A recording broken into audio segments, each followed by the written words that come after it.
से लेकर third class तक मैं टॉपर में काउंट नहीं होती थी, क्योंकि मैंने एक भी अवार्ड वगैरह नहीं, मैं फर्स्ट सेकंड थर्ड कुछ नहीं आती थी। थर्ड क्लास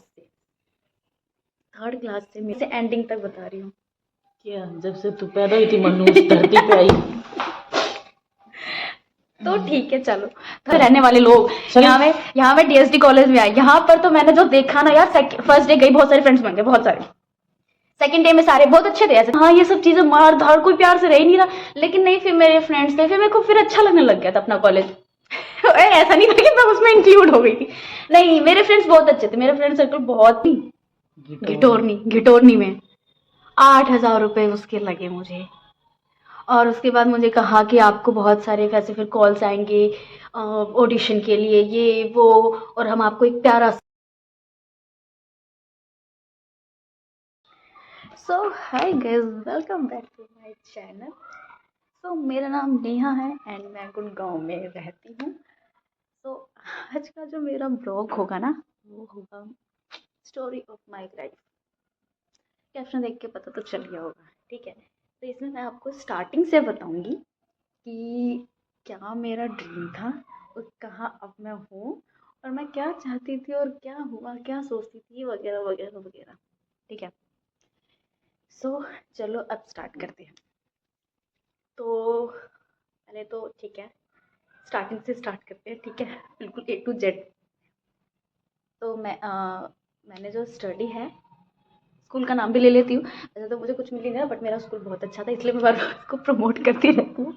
बहुत अच्छा स्कूल है, गूगल पे भी आप सर्च करोगे ना, lady Florence public school, seriously बहुत अच्छा स्कूल है, कहते हैं ना दिल का स्कूल, वो है वो, ठीक है। तो वहाँ से मैंने स्टार्ट किया, UKG से, UKG LKG नर्सरी मैंने नहीं पढ़ा, क्योंकि जब मैंने एग्ज़ाम दिया था तो ज़रूरत नहीं पड़ी थी LKG नर्सरी पढ़ने की। सो मेरा एडमिशन फिर UKG क्लास में हुआ, UKG से लेके first second third fourth fifth, ठीक है, ओके डन।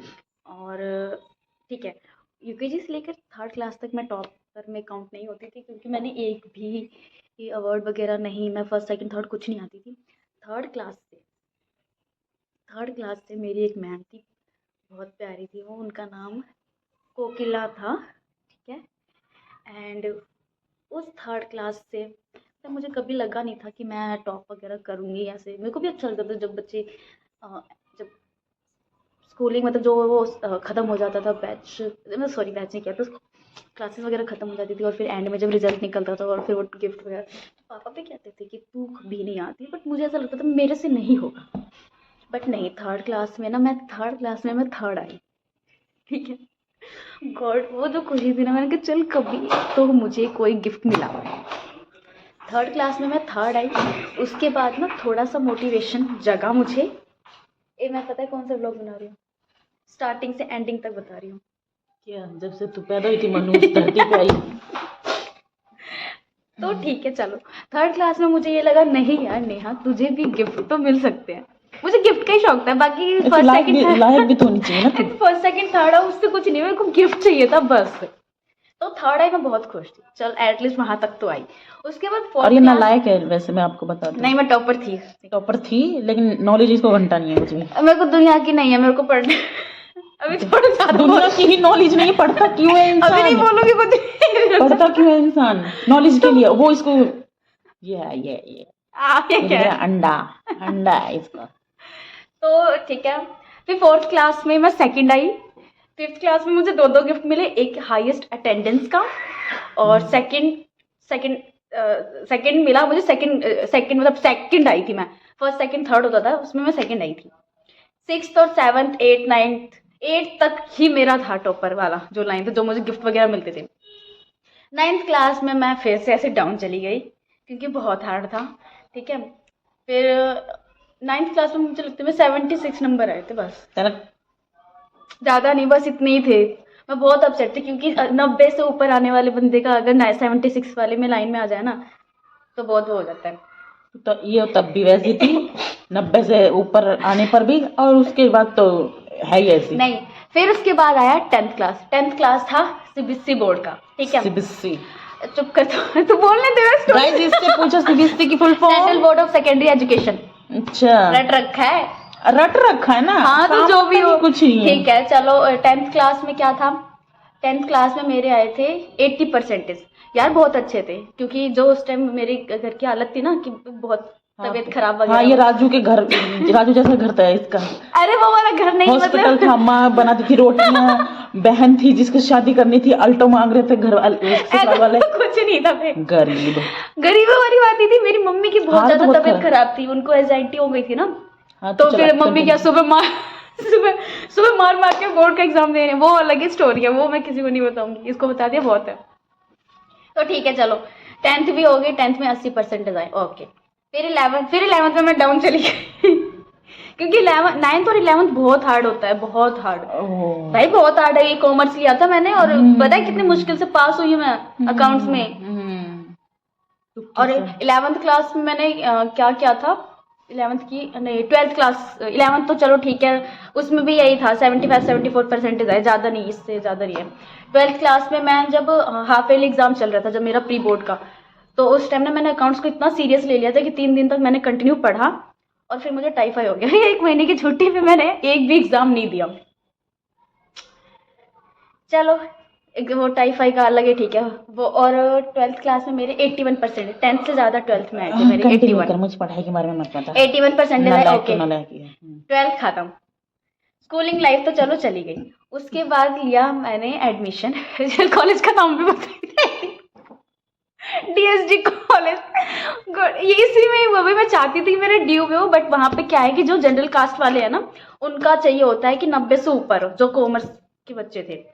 अब 90 से ऊपर तो नहीं आए, मेरे 81% आए। और उसके बाद उन्होंने बोला कि आप ना ओपन से करोगे, और ओपन के लिए आपको बस संडे संडे आना होगा। अब इतनी दूर गुड़गांव से डेली डेली ट्रैवल करना ये मेरे से होता नहीं। मैंने मना कर दिया, नहीं ठीक है, यहीं आसपास जो कॉलेज है उनका अप्लाई कर दिया। क्या जब वो 90 से ऊपर ले रहे थे, तेरे तू 81 लेके पहुंच गई, तो वो वैसे भी नहीं लेते। नहीं, वो क्या कहते हैं, उन्होंने बोला कि ओपन से हो जाएगा आपका, लेकिन वो संडे संडे को आना होगा बस। तो यहाँ कौन सा जाती थी तू? है छोड़ना, वो तो अलग की बात है। यहाँ थोड़े से पैसे दे दो काम बन जाता था ये एडिट कर दूंगी मैं। अटेंडेंस में काम बन जाता था बस। फिर ये DSD कॉलेज में मेरा एडमिशन हुआ। गॉड क्या कॉलेज था यार, कहाँ मैं इतनी शरीफ, जहाँ मैं किसी से लड़ती झगड़ती नहीं, जहाँ सब प्यार से रहने वाले लोग। यहाँ मैं DSD कॉलेज में आई। यहाँ पर तो मैंने जो देखा ना यार, फर्स्ट डे गई, बहुत सारे फ्रेंड्स बन गए, बहुत सारे। सेकंड डे में सारे बहुत अच्छे थे, ऐसा नहीं है, बहुत नहीं यार, DSD कॉलेज के बच्चे बहुत अच्छे थे, सारे खच्चर इकट्ठा कर अपने जैसे ही। ये नहीं जैसे ये है ना वैसे ही सारे वहां के थे, ऐसे ही बिल्कुल। मैंने पहली बार देखा था कि हाँ वहां पे ऐसे लोग बच्चे भी रहते हैं, बिल्कुल ठीक है, बिल्कुल ताव में अलग ही। सेकंड डे जब मैं गई थी ना कॉलेज में, तब मैंने क्या देखा कि मैं लाइब्रेरी में बैठ के पढ़ रही थी, ठीक है। तो एक ऐसी लड़का है, वो तो चलो ठीक है, वो कॉलेज के बारे में बता रहा था, वो जो भी है। जब मैं बाहर निकली ना कॉलेज से, तो मैंने देखा एक लड़के के पीछे इतने सारे बॉयज भाग रहे हैं। और फिर जब मैंने पूछा कि क्यों, तो कह रहे एक लड़की का, मैंने कर रहे यार। और थर्ड डे में पता है एक लड़का था, उसने शॉल ओढ़ रखी थी, विंटर का टाइम था उस टाइम, और उसके हाथ में गन था यार। तो शॉल ओढ़ के गन लेकर बता कॉलेज में घूम रहा था। DSD है यू भाई साहब। फिर मैंने पापा को मना कर दिया, पापा मैं नहीं जाऊंगी कॉलेज। क्यों यार, ठीक है ये खून खराब हो, कहाँ ये सब चीजें, मार धाड़, कोई प्यार से रह ही नहीं रहा। लेकिन नहीं, फिर मेरे फ्रेंड्स थे, फिर मेरे को फिर अच्छा लगने लग गया था अपना कॉलेज ऐसा नहीं था कि मैं उसमें इंक्लूड हो गई थी, नहीं, मेरे फ्रेंड्स बहुत अच्छे थे, मेरा फ्रेंड सर्कल बहुत प्यारा था। सब ऐसे तो कहते थे कि हाँ अगर कोई दिक्कत हो तो बताना, सारे सपोर्टिव थे, ऐसा कुछ नहीं था। पर ऐसी फिर कोई बात हुई भी नहीं। और फिर मैं बस 1 साल कॉलेज गई, उसके बाद मैंने कहा कि कब तक घर बैठ के खाऊंगी, थोड़ा सा अलग करते हैं। फिर मैंने, वैसे तो मैं 10th क्लास से ही प्रोजेक्ट फाइल वगैरह बनाती थी, ठीक है। मंथली मैंने 1500-1600 रुपये कमाती थी बस। घर बैठ के नहीं, ये काम चोर थी, इस मारे इसने ऑफिस ज्वाइन किया था। काम चोर की क्या बात है यार, काम चोर है तू, और काम ना होता इससे। वैसे तो मैंने 10th क्लास से ये स्टार्ट, रुक जा मेरे को बोल लेती, भांडे ना मांजने पड़े इस मारे तो पैसे कमाने। बर्तन बहुत ज्यादा धोती हूँ मैं। तो काम पकड़ लेना एक दो घरों में। चुप। तो 10th क्लास से मैंने स्टार्ट किया, मेरे को बाहर का काम करना बर्तन भी आते धोने, मैंने धुलवाए थे एक दिन, इससे बड़ी तारीफ करी। मैं तो बर्तन धुलवाए थे, देखे था कैसे बर्तन धो। मेरे घर के बर्तन तू धोती है डेली, आजकल जाके मैं ही काम कर रही हूँ, तो वो तो धुलवा दे, टाइम भी नहीं मिलता फोन उठाने का मुझे। 10th क्लास से मेरे को सच में बाहर का काम करना पसंद है, मुझे घर में रहना पसंद नहीं है, ठीक है। 10th क्लास से मैं निकल गई थी कुछ कुछ करने, मतलब जैसे कि हाँ प्रोजेक्ट फाइल वगैरह सीखा मैंने। मतलब सुबह निकलती थी, स्कूल से मैं 3 बजे आती थी, 3 बजे के बाद मैं तुरंत ही निकल जाती थी। मेरे घर से गुड़गांव का ना 1-1.5 घंटे का रास्ता है, वैसे इतना दूर नहीं है, बट ट्रैफिक की वजह से मुझे लगता था।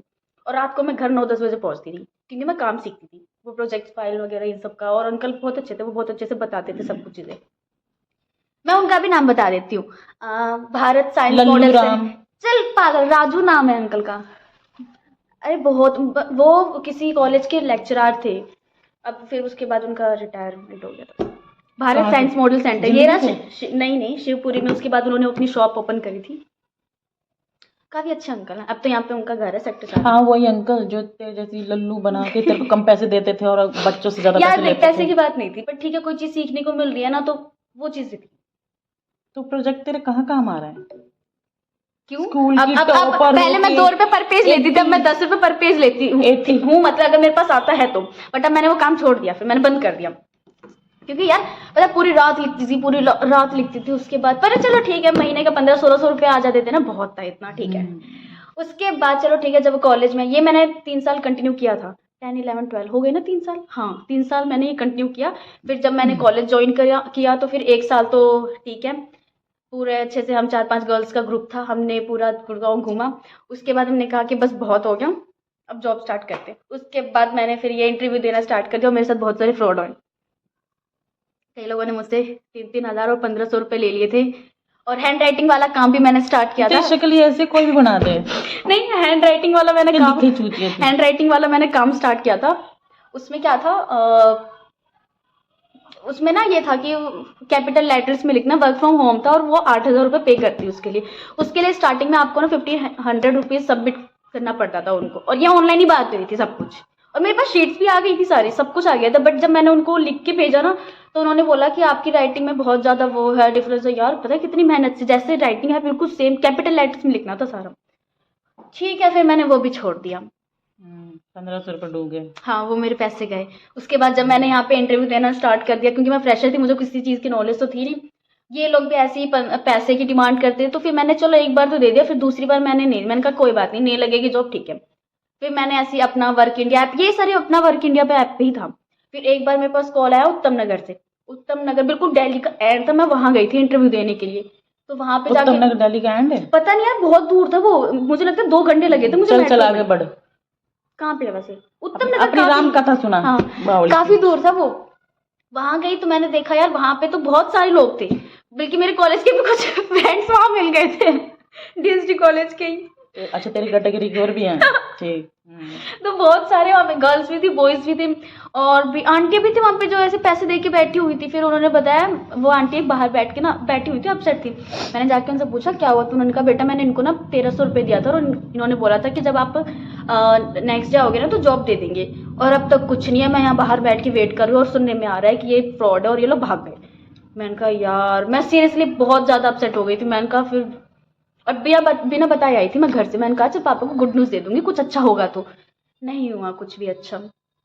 वहां से मैं चुपचाप मुंह बनाकर आ गई घर पर। फिर पापा ने पूछा कहाँ गई थी, मैंने कहा पापा बस इंटरव्यू देने गई थी, वो फ्रॉड निकला। अच्छा ठीक है, वो मेरे पापा इतना प्रेशराइज नहीं करते किसी चीज़ को। वो भी नहीं कह रहे थे जॉब के लिए, नहीं रुक जाना बंद उनको करना। भी पता है कि छोरी बावली है। और एक चीज़ और बताती हूँ, पहले होता है ये 5th क्लास में ये जो टीचर्स नहीं होती थी, पूछती थी कि हाँ बच्चे आपका एम क्या है। मैं अपना एम बताती थी, मुझे हीरोइन बनना है। यार ये बोलते जो सारे हंसने लग गए ना, उस दिन से मैंने अपना एम चेंज कर दिया। मैंने कहा यार मैं ऐसे बोल रही हूँ और सारे ऐसे हंस रहे हैं। मैंने कहा एक काम करती हूँ, पापा से पूछूंगी कि मेरा एम क्या है। फिर पापा ने बोला कि तुझे कॉमर्स लेना है, अकाउंट्स का। मैंने कहा इससे मैं क्या बनूंगी, तो उन्होंने पापा बोला ने पूछ लिया मेरा एम क्या है। अरे तो भाई उनसे वो पूछा मैंने, भाई मेरे को कुछ समझ में नहीं आता था। तो उन्होंने बोला कि कॉमर्स लेगी, अकाउंट्स लेगी, तो उससे तू बैंकिंग मैनेजर का पोस्ट पे लग जाएगी। मैंने कहा ओके ठीक है। मैंने कहा अब मेरा कोई भी एम पूछेगा ना, मैं ये नहीं बोलूंगी कि मुझे हीरोइन बनना है, मैं बोलूंगी कि मुझे बैंकिंग मैनेजर की पोस्ट पे लगना है, बस। उसके बाद से 5th क्लास से मैंने सबको यही बोलना स्टार्ट कर दिया। और पता है जो हमारी क्लास के पीछे पीछे जो बैक बेंचेस थे, वो कहते थे मैं डॉक्टर बनूंगा, बता, डॉक्टर इंजीनियर, मतलब ऐसे। मैंने कहा चल भाई, जब ये बंदे बोल सकते हैं तो मैं क्यों नहीं फेंक सकती इतना। मैंने कहा ठीक है चल, बाद में देखा जाएगा। 12th क्लास तक तो चल ठीक है, ऐसे ही लगा रहा। अब इतना मुझे फिर पैसों पे अपना, मतलब पढ़ाइयों पे ना इतना पैसा वेस्ट करना नहीं था, इसलिए मैंने जॉब पकड़ ली। और फिर ये जो मेरा ऑफिस है, नाम नहीं बताऊंगी, ऑफिस का नाम बता दूँ? नहीं बताती है ना। और ये जो मेरा ऑफिस है, यहाँ पर मैं आई थी, ये बता देती हूँ कि हाँ स्टार्टिंग की सैलरी क्या लगी थी मेरी। फिर मैं यहाँ आई, मैं बिल्कुल फ्रेशर थी। और ये वाला ऑफिस मैंने ना अपने ऐप पर देखा था, क्योंकि मैं यहाँ से डेली जाती थी ना, तो वर्क में तो फाइल वगैरह लेकर, सांस फूल गई, आज में थोड़ी सी तबीयत खराब है मेरी, इसलिए फाइल वगैरह लेकर जाती थी। तो फिर ये ऑफिस मैंने देखा था, इसी ऑफिस का जो नाम है वो मैंने अपने ऐप पे देखा। मैंने कहा चल एक लास्ट होप है, कर लेती हूँ ट्राई, मे भी हो गया सो हो गया, ठीक है। अब ऐसे हार तो मान नहीं सकती थी, फिर मैंने कहा चल ठीक है, फिर मैं आ गई। मैंने उस नंबर पे कॉल किया, मेरी बात हुई नहीं एचआर से, तो उन्होंने उनसे बात हुई तो उन्होंने बोला हाँ वैकेंसी तो है, आप एक काम करो आप कल आ जाओ। जब मैं यहाँ आई तो फिर मैंने देखा कि यार मेरे ये तो कॉलेज के पीछे ही ऑफिस है। मैंने कहा भगवान यहाँ हो जाएगा ना, बढ़िया होगा, अपनी पढ़ाई भी हो जाएगी और फिर जॉब भी हो जाएगा। मैं कहा ठीक है। मैं आ गई, मैंने इंटरव्यू दिया, तो मेरे को फ्रेशर थी, नॉलेज वॉलेज तो कुछ नहीं, मेरे को तो कुछ पता नहीं था कि रियल एस्टेट का मतलब होता क्या है। फिर उन्होंने बताया है सब कुछ, और उन्होंने एक सारी चीज़ें थोड़ी बहुत समझाई। उसके बाद बोला कि थोड़ा टाइम लगेगा बट सीख जाओगे। मैंने कहा ओके ठीक है। मेरी स्टार्टिंग सैलरी 8,000 थी, कम थी बट मेरे को खुशी थी कि चल यार 1,500 से तो ज़्यादा अच्छा है 8,000। मैंने कहा चल कोई नहीं। फिर इसी टाइम मैंने पापा को फ़ोन करके बोला कि पापा मेरी जॉब लग गई। तो उन्होंने बोला जॉब लग गई मतलब कितनी? मैंने कहा 8,000 सैलरी। तो मम्मी मैंने पता है घर गई तो मम्मी क्या कह रही है, तेरी सैलरी इतना पढ़ के तू 8,000 पे लगी है। मैंने कहा मम्मी काम तो सीख ही रही हूँ, एक बार स्टार्टिंग तो। पापा खुश थे कि चल कुछ तो सीखने को है, वैसे कॉलेज में टाइम पास करने से अच्छा है कि चल कुछ तो कर रही है। और फिर उनको मैंने बताया कि हाँ मेरे कॉलेज के पीछे ही है ऑफिस, यहाँ पे जल्दी है वगैरह हो जाएगा ठीक है। उसके बाद मैं इस ऑफिस में ना सितंबर में लगी थी, और मुझे अब 3.5 साल हो गए यहाँ पर। हाँ 3.5 साल हो गए मुझे इस ऑफिस में, स्टार्टिंग यही था और अभी भी यहीं पे हूँ मैं। और ठीक है, फिर नेक्स्ट मंथ से मेरा अच्छा वाला डील होने लग गया, तो ठीक है चल गया, अब सब कुछ ठीक है। बस मैं एक बार और बता देती हूँ कि देखो अगर जॉब के लिए अगर कोई भी पैसे की डिमांड करता है ना कि हाँ आप मुझे इतने पैसे दे दो तो मैं आपकी जॉब लगवा दूंगा, ये वो मत देना। वो तेरे से ज्यादा समझदार है। नहीं यार नहीं होते समझदार लोग, अरे पता है हर वहां कोई पे तेरे वो जैसे ऐसे थोड़ी होता है। मैनिपुलेट करते हैं ना इंसान को कि फिर बंदा कहता है यार चल इतना ज्यादा बेनिफिट मिल रहा है हमें। हमें भी तो बोला है, हमने तो ना दिया आज तक एक रुपल्ली। तूने नहीं दिए? मैं क्यों दूं? मैं तो एक और चीज बताती हूँ कि मेरे साथ जो हुआ था, तो उसमें ना फिर बंदा कह देता है कि चल ठीक है तेरे, और वो कहते हैं कि रिफंड भी कर दूंगा। ऐसे ही बोला बट करे वो ना करे बंड। कुछ नहीं, बहुत सारे बच्चे ऐसे बहुत सारे लोग कर चुके थे। अब फिर ठीक है, अब मैं हर किसी को बताती रहती हूँ पैसे मत देना, पैसे मत देना, कहीं पैसे मत देना। मैं नहीं चाहती जो चीज़ें मेरे साथ हुई हैं वो किसी और के साथ हो। चलो ये ठीक है। और एक चीज़ तो मैं कह रही हूँ हीरोइन का जो मेरा भूत चढ़ा था कि हाँ ये, पर ठीक है। 12th क्लास में ना, 12th की बात है या 10th की बात है, और 10th क्लास में ना मैं फ़ोटो शूट मैंने करवाया अवनीत कौर के साथ, जबकि मैं उसको जानती भी नहीं थी पहले। अब जाके मैं उसको जानने लगी हूँ, पहले भी वो शायद अलादीन की चिराग में पता नहीं कौन से सीरियल में आती थी, उसके साथ मेरा फ़ोटो शूट हुआ गिटोरनी में। गिटोरनी। गिटोरनी गिटोरनी। गिटोरनी गिटोरनी में 8,000 रुपये उसके लगे मुझे। और उसके बाद मुझे कहा कि आपको बहुत सारे वैसे फिर कॉल्स आएंगे ऑडिशन के लिए ये वो, और हम आपको एक प्यारा सा एक एल्बम बना के देंगे जिसमें आपकी कम से कम 100 फोटोज़ होंगी। ये सब फ्रॉड था, सारे सबको ऐसा कुछ नहीं हुआ, कोई एल्बम नहीं। उन लोगों ने फ़ोटोज़ वोटोज़ करी, ठीक है, मुझे लगता है कि 20 या 25 फ़ोटोज़ थी बस, ठीक है। और वो भी कोई एल्बम वगैरह नहीं, उन्होंने बस ईमेल कर दिया।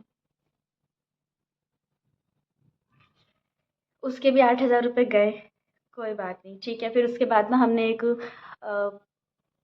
वो ग्रुप ज्वाइन किया था फेसबुक पर, उस पे ना ऑडिशंस जहाँ जहाँ होते थे ना उसकी वो आती थी, बहुत भूत चढ़ा था मुझे ये ऑडिशन देने का। हीरोइन। एम था ना इसका, हीरोइन। तो चलो ठीक है। बनियो कद्दू। तो ठीक है चलो, ऑडिशन देने के बाद ना उस पे आया रोडीज ऑडिशन। तो रोडीज क्या था मुझे नहीं पता था यार, सीरियसली मुझे नहीं पता था। मैं गई थी फरीदाबाद के साइड में था ये, फरीदाबाद या नोएडा में कहीं ऑडिशन हुआ था। वहां जाके मुझे मुझे लगा ऑडिशन जैसे लेते हैं वैसे नॉर्मली एक एक्ट वगैरह करवा के देखेंगे, बस इतना नहीं हो गया तो ठीक, नहीं हुआ तो अब देखेंगे। तो मैंने पापा को बताया, और मेरे साथ एक और लड़की थी, मैं उस लड़की का नाम नहीं लूंगी तो पापा को बताया तो सिया। किया किया। किया उसका भी था। तो ठीक है, वहां जाके पता चला कि यार वहां पे 18 से ऊपर के लोग आते हैं। अब मैंने कहा 18 की तो नहीं हूँ मैं, 17 की तो हूँ, पर 18 की हो जाती। तो मैंने कहा चल, ये 10th की बात नहीं, शायद 11th या 12th के बीच की बात है, जब मैं 18 की होने वाली थी, या शायद 3 महीने बाकी थे बस 18 होने में। मैंने कहा हाँ हाँ मैं 18 की हूँ, मैंने बोल दिया, मैं चली गई। मैंने कहा हट, इतनी दूर से आई हूँ और फालतू में यहाँ पे नहीं जाऊँगी। मैं गई अंदर, वहाँ पे उन लोगों ने फॉर्म दिया, इतने अजीब व गरीब उसमें क्वेश्चंस थे यार।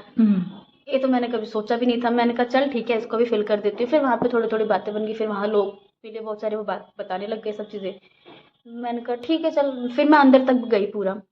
एक ऑडिशन हुआ, उन्होंने नाम वगैरह पूछा, वही सब चीज़ें, क्यों बनना चाहते हो, क्यों करना चाहते हो। मैंने कहा मैं क्या बताऊँ, मैं क्यों करना चाहती हूँ। मैंने नॉर्मल सा आंसर दिया, मेरे को बिल्कुल इंटरेस्ट ही नहीं आया उसमें। फिर मैंने कहा चलो अब कैसे तैसे यहाँ से निकलूँ। वहाँ से निकली, उसके बाद मैं पापा को बोला कि पापा नहीं अच्छा नहीं गया। कह रहे चल कोई बात नहीं, घर चलते हैं। मैंने कहा हाँ आप चलो। ये हो गया। और ये फिर उसके बाद एक मैं हॉलीडे इन रेस्टोरेंट में गई थी, दिल्ली में था वो। वहाँ पे हुआ था ऑडिशन, उस रैंप वॉक वगैरह का, मॉडलिंग का। फिर मैं वहाँ गई थी। ये सब 10th एंड 12th के बीच की बात है, जब मैं ये सब कर रही थी। तो फिर ठीक है, मैं दिल्ली चली गई। ओके, ऑडिशन दिया मैंने, वो भी हो गया। उसके बाद उन्होंने बोला जिनका सिलेक्शन हो जाएगा ना उनको ईमेल कर देंगे हम, और वो जब नेक्स्ट टाइम आना तो 60,000 रुपये लेकर आना। मैंने कहा 60,000 रुपीज़? कह रहे हैं हाँ। मैंने कहा क्यों? तो कह रहे हैं कि क्योंकि जो सेकंड राउंड होगा वो होगा गोवा में। सबको बहुत सारी वहाँ पे बहुत अच्छा मतलब इवेंट टाइप का था वो। उन्होंने बोला कि होगा गोवा में, और गोवा में जहाँ पे आपको एक होटल मिलेगा वहाँ पे, और जो फाइनल राउंड के लिए आपको ड्रेस मिलेगी एक गाउन टाइप का, और खाना पीना वो सब कुछ होगा। ये 2-3 दिन के अंदर में आपका ये सारा सब कुछ हो जाएगा। उस और 60,000 रुपये में ही आपका सब हो जाएगा। मैंने कहा ओके। मैंने बहुत प्यार से वो सारी बातें सुन ली थी। वहाँ से निकलने के बाद वहाँ मेरी फ्रेंड्स भी बन गई थी गर्ल्स। तो फिर वहाँ से हम पता चला कि वो मेरे घर के आसपास ही रहती है जहाँ मैं थी। तो रात को फिर हमने कैब वगैरह बुक करी, हम दोनों 3-4 गर्ल्स गई। तो मैं और मेरी फ्रेंड गई थी दीपिका। गए तो हम वैसे थे, फिर आ गए हम 4। तो ठीक है, ये 60,000 रुपये के लिए भाई नहीं, मैं ऑलरेडी बहुत सारे पैसे उड़ा चुकी थी। 8,000 रुपये उस फोटोशूट में, वो तो पापा ने कुछ बोला नहीं। नहीं तो सीरियसली मुझे जो फटके पड़ते हैं ना यार, बहुत गंदे वाले। वही तो, यही तो चीज़ें देख के अब नहीं करने का मन करता, अब नहीं करना, अपने को पैसा वेस्ट है। इसलिए मैंने आगे अब अपनी पढ़ाई वढ़ाई नहीं करी। मैंने कहा चलिए रियल एस्टेट की लाइन में लगे रहें, इसी में काम सीखेंगे और इसी में पैसा कमाएंगे, और आगे साइड बाय साइड कुछ ना कुछ काम करते रहेंगे। ठीक है, बस ठीक है, हो गया। आ गई घर, ख़त्म। रात को 12 बजे घर आई मैं, और भाई बाहर मम्मी मेरा वेट कर रही है। बिना बताए गई थी मैं पापा को कि मैं यहाँ जा रही हूँ, क्योंकि मुझे लगता था कि अब वो डांटेंगे, क्योंकि वो कहेंगे कि नहीं तेरे से कुछ नहीं हुआ। बट उन्होंने कुछ नहीं बोला। घर गई, पूछा कर हो गया? मैंने कहा हाँ। कह रहे चल अब खाना खा के सो जा। अच्छा गया? मैंने कहा हाँ। कह रहे जा खाना खा के जाके सो जा। तो बस ठीक है भाई, इतना ही। अब ठीक है, फिलहाल मैं अब जॉब कर रही हूँ, ठीक है, और साइड बाय साइड यूट्यूब पे कुछ ना कुछ व्लॉग्स वगैरह बनाती रहती हूँ, जो अब तक कुछ बेनिफिट वगैरह तो नहीं हो रहा, बट आई होप कि किसी ना किसी दिन तो हो ही जाएगा, या इस साल हो जाए, मोनेटाइज हो जाए बस मेरा चैनल, फिर बढ़िया मस्त चलेगा अपना, है ना पूनम? पता ना भैया। बस इस साल मोनेटाइज हो जाए, और कुछ नहीं चाहिए यूट्यूब वालों को, बस एक बार ये हो जाए मोनेटाइज। बस ठीक है गाइस, यही था मेरी लाइफ स्टोरी अभी फ़िलहाल। अब मैं 23 की होने वाली हूँ, तो अभी तक तो मेरे साथ यही यही हुआ था। नहीं हुआ तो काफी कुछ है, वो भी सब बताओ। क्या? और क्या मतलब, बाकी तो और क्या ही, वो टेंशन वेंशन तो आती जाती रहती है, इन सबको इंक्लूड नहीं करती। अभी फिलहाल मेरे साथ जो हुआ यही था, भाग दौड़ भाग दौड़ भाग दौड़ भाग दौड़, प्रॉब्लम्स क्रिएट करना, फिर उन प्रॉब्लम को सॉल्व करना, फिर इधर उधर। और उसके बाद हाँ चलो मैं कॉलेज का ही बता देती हूँ। और फिर ये जो कॉलेज के जब एग्जाम चलने लग गए थे ना, ये जो भी सेमेस्टर वगैरह के थे, कॉलेज तो मैं जाती नहीं थी, मैंने बंद कर दिया था। बस ठीक है, फ्रेंड से कॉन्टैक्ट होता था, वो जो भी बातचीत असाइनमेंट वगैरह होता था मैं करके दे देती थी। और जब एग्ज़ाम का टाइम आया तो ठीक है, मैंने छुट्टी तो यहाँ से ले ली थी ऑफिस से। पढ़ती नहीं थी मैं वहाँ पर, घर पर। ठीक है, यूट्यूब यूट्यूब पे मैं सर्च करती कि all all chapters in one video, और वो वीडियो होती थी कम से कम 2.5 घंटे की। और मैं 15 मिनट में ही वो स्किप कर करके करके करके करके ठीक है 15 मिनट में पढ़ा वढ़ा जो भी है ठीक है हटा। उसके बाद कहती चल जो होगा सो होगा, और सारे एग्जाम में पास हूँ। यार वैसे मैं करने पे आऊँ ना तो मैं बहुत कुछ कर सकती हूँ। मतलब एक 15 मिनट की वीडियोस बस देख देख के, जो बिल्कुल सीरियस वाली पढ़ाई नहीं करी मैंने, और किसी एक भी सब्जेक्ट में मेरा री नहीं आया। मतलब हूँ तो बहुत इंटेलिजेंट मैं। तो कैसे हुई है इंटेलिजेंट? घंटा कुछ नहीं है तू। नहीं, मैं मानती हूँ अपने आप को इंटेलिजेंट, क्योंकि कोई एक लड़की जिसका जिसका कोई फोकस नहीं था उस पढ़ाई में। 15 मिनट की वीडियोस देख दाख के हटा, फिर उसके बाद कहा कि नहीं भाई अब जो होगा तो देखा जाएगा। उसके बाद मैं पास हूँ, एक भी सब्जेक्ट में री नहीं आई। इंटेलिजेंट तो हूँ हाँ, बस यही है कि गू है तू। ए चुप कर ये वर्डिंग यूज नहीं करते, ये बाद में करियो। चलो ठीक है गाइस, बस इतना ही था। Okay bye. अगर आपको मेरा ब्लॉग अच्छा लगे तो please like share comment and subscribe जरूर कर देना।